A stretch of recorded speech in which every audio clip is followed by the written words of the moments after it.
Chunks fry ഉണ്ടാക്കി പറയാം. അതിന് വേണ്ടിയ ഇൻഗ്രീഡിയൻസ്: സോയ ചങ്ക്സ് 1 കപ്പ്. അത് മുങ്കറ വരയ്ക്കും വെള്ളം വിട്ടിട്ട് അതിൽ ഉപ്പ് போட்டு തിളപ്പിച്ച പിന്നെ അതിൽ 2 മിനിറ്റ് போட்டுட்டு അത് ட்ரை பண்ணி பச்சைவெள்ளத்தில் போட்டுட்டு இந்த பெருசை கட் பண்ணி 2ஆக கட் பண்ணி வச்சுட்டுருக்கேன். சின்னதாக்குன்னா அது அப்படியே முழுசாவே போடலை. அதுக்கு இந்தா ஆனியன், அது 2 ஆனியன் நீட்டமாக முறிச்சு வச்சுருக்கேன். ஒரு பெரிய தக்காளி.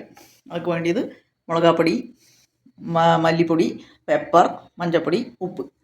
ആദ്യം എണ്ണയിൽ ഗ്രാമ്പൂ, പട്ടൈ, സോമ്പ് போடணும். அது കഴിഞ്ഞിട്ട് ஜிஞ்சர், கார்லிக், பச்சை மிளகாய் போட்டு ஃப்ரை பண்ணுறது. ഞാൻ பண்ணுறது காமிச்சு தரேன். ஒரு பெரிய பேனில் வெளிச்செண்ணெய் விட்டுருக்கேன். நிறைய ஒரு கரண்டி வெளிச்செண்ணெய் விட்டுருக்கேன். அதில் பட்டை, கிராம்பு, சோம்புமா போடுறது. அது பொரிஞ்சதும்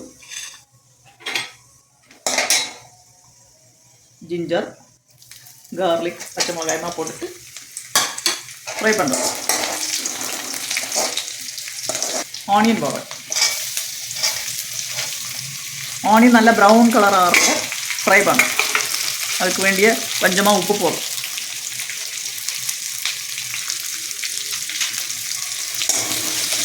சோயா நான் முங்குற வரைக்கும் தண்ணி நல்லா திளப்பிச்சுட்டு அதில் உப்பு போட்டிருக்கேன். அதுக்கு வேண்டிய உப்பு போட்டுட்டு நல்லா 2 மினிட்டு நல்லா திளப்பிக்கிறது. அது കഴിഞ്ഞിട്ട് மூடி வச்சுட்டு 2 மினிറ്റ് കഴിഞ്ഞதும் பச்சை வெள்ளத்தை விட்டு அலம்பி அதை கட் பண்ணி வச்சுருக்கேன்.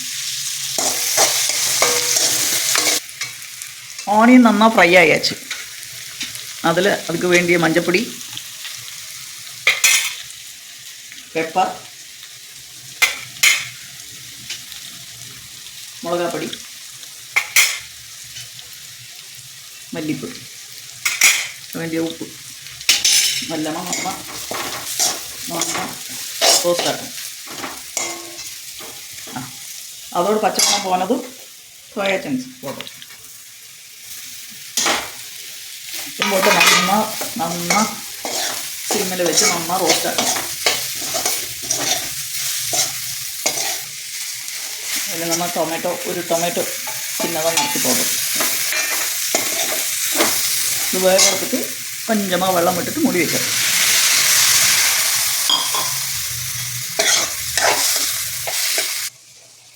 அதுக்கு கொஞ்சமாக tomato sauce,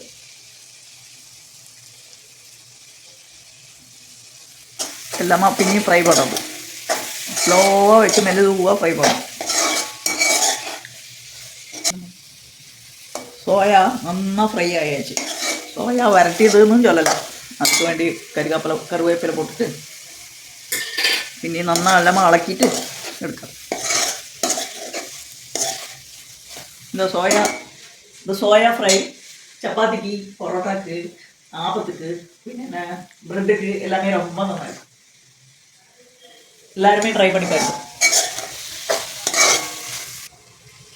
soya fry ready ஆயிடுச்சு. இந்த ஃப்ரைட் ரைஸ்க்கும் சூப்பராக இருக்கும், ரைஸுக்கும் நல்லா இருக்கும். எல்லாருமே ட்ரை பண்ணி பாருங்க.